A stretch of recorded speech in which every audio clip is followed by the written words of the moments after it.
मलाई कतै पुग्नु नै छैन। म हिँडेको बाटो नसकियोस्, मैले देखेका सपना नखोसियोस्। मलाई यात्रामा भेटिने कथामै मिसिनु छ। मलाई सफलता होइन, सफल हुने चाहनामै जिउनु छ। मलाई म आफ्नै बन्नु छ।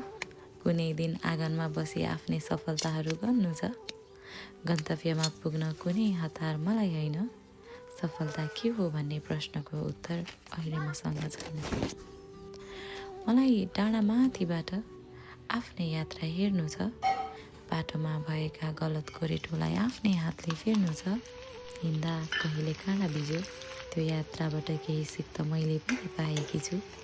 काँडामा हिँडेर फक्रिएकी हुँ म, अस्ताएको घाममा पनि बिहान बनी उदाएकी छु। कति सजिलै त्यहाँ पुगे भन्ने प्रश्न गर्ने धेरै आउँछन्। म जवाफमा भन्दा मेहनतमा विश्वास गर्छु।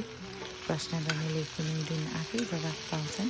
फेरि मलाई त त्यो नदी जस्तै बग्नु छ, जसको कुनै अन्त्य छैन। बाटोको चट्टानले